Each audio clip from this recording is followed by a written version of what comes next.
ನನಗೆ ಮೊದಲೇ ಗೊತ್ತಿತ್ತು ಇದು ಹೀಗೆಯೇ ಆಗುತ್ತೆ. ನಾನು ಆಲಯದಲ್ಲಿರುವ ಕೇಶವನನ್ನ ನೋಡೋದಕ್ಕೆ ಬಂದಿಲ್ಲ. ಮತ್ತ್ಯಾಕಂದೆ? ಬಯಲನ್ನೇ ಆಲಯ ಮಾಡಿಕೊಂಡ ಕೇಶವನನ್ನ ನೋಡೋದಕ್ಕೆ ಬಂದೆ. ಕೇಶವ ಕೇಶವ, ಆಲಯ ಬಿಟ್ಟು ಬಯಲಿಗೆ ಬಾ ಕೇಶವ, ಹೊರಗೆ ಬಾ ಕೇಶವ. ನೀನು ಕೂಗಿದ ತಕ್ಷಣ ಬಿತ್ತವಾಗಿದ್ರೆ ನಾವೇ ನಿಲ್ಲಕ್ಕಿತ್ತು.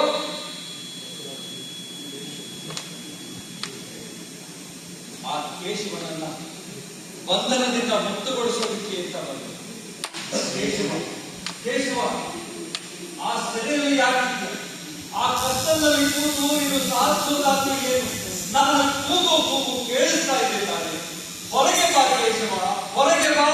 ನೀನೆಷ್ಟು ಕಟ್ಟಿದ್ರು ಅಷ್ಟೇ, ಹುಚ್ಚರು ಮಾತ್ರ ಹೀಗೆ ಕೂಗಾಡ್ತಾರೆ.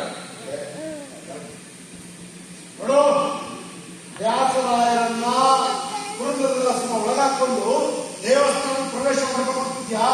ಅದು ಸಾಧ್ಯ ಇಲ್ಲ. ದೇವಾಲಯಗಳಿಗೆ ಪ್ರವೇಶ ಇಲ್ಲ ಅಂತ ತಿಳ್ದು ನಾಟಕ ಬೇಡ.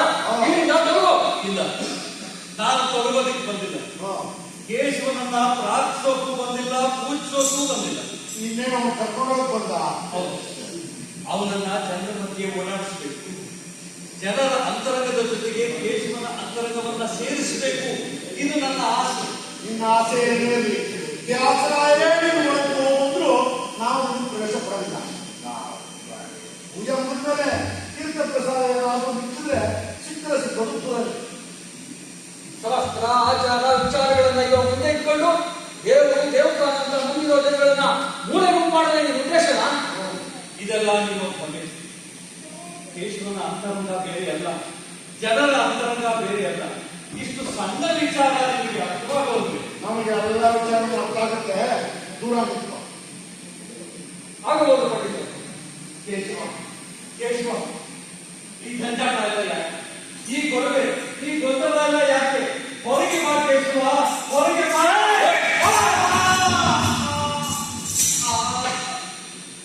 ಕೇಶವ ಕೇಶವ ಕೇಶವ, ಈ ಆಲಯವನ್ನೇ ನಂಬಿರುವ ಈ ಅಜ್ಞಾನಿಗಳ ಅಜ್ಞಾನದ ಬಾಗಿಲನ್ನ ತೆರೆದು ಉದ್ಧಾರ ಮಾಡುತ್ತಂತೆ, ಉದ್ಧಾರ ಮಾಡುವುದು. ಕೇಶವ ಕೇಶವ ಕೇಶವ ಕೇಶವ. ಆಲಯ ಬಯಲೊಳಗೋ ಬಯಲು ಆಲಯವೆರಡು ನಯನದೊಳಗೋ ನಯನ ಬುದ್ಧಿಯ ಒಳಗೋ ಬುದ್ಧಿ ನಯನದೊಳಗೋ ನಯನ ಬುದ್ಧಿಗಳೆರಡು ನಿನ್ನೊಳಗೋ.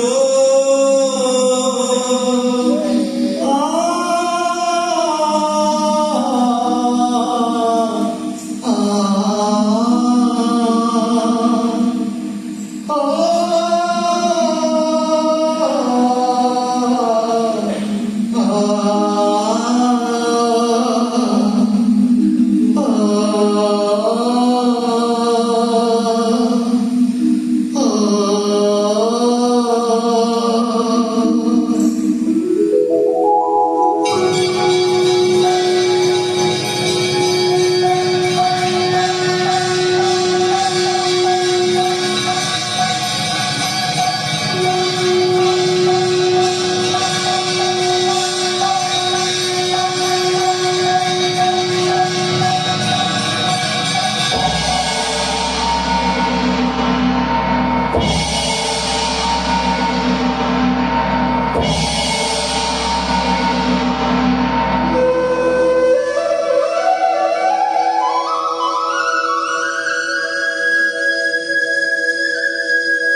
ಕೇಶವ ಕೇಶವ ಇನ್ನು ಮುಂದೆ ನಾನು ನಿನ್ನನ್ನು ಇರುತ್ತೇನೆ. ನನ್ನೊಳಗೆ ನೀನು, ನಿನ್ನೊಳಗೆ ನಾನು. ಕೇಶವ ಧನ್ಯನಾದೆ ಕೇಶವ ಧನ್ಯನಾದೆ ಧನ್ಯನಾದೆ ಕೇಶವ ಧನ್ಯ